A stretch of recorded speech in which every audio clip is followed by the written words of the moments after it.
Working women population పెరుగుతుంది day by day, and there is lot of cyber crime which is happening against women.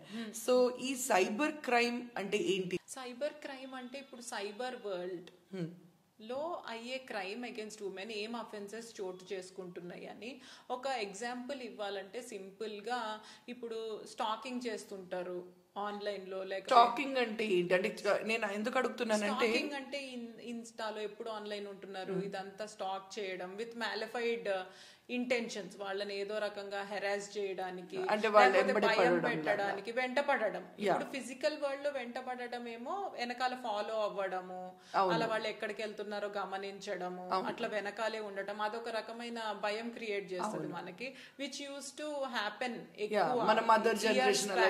Years back ఎక్కువ అలా college అమ్మాయిల్ని follow అవ్వడం కానీ అలా అయ్యింది.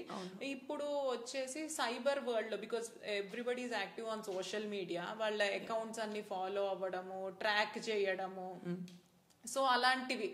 అది ఇప్పుడు వాళ్ళ ఫొటోస్ పెడితే ఈ ఫోటోలో బాగున్నావు కామెంట్స్ పెట్టడము, కొన్నిసార్లు ఏంటంటే హర్ట్ చేసేటట్టు కావాలని కామెంట్స్ పెట్టడం, వేరే వాళ్ళతో పెట్టించడము, ఇలాంటివి రకరకాలవన్నీ దీనిలోకి వస్తాయి అనమాట. ఎస్పెషల్లీ ఓల్డ్ ఏజ్ వాళ్ళని కూడా కన్ఫ్యూజ్ చేసి న్యూస్ వచ్చింది కదా ఫ్యూ డేస్ బ్యాక్.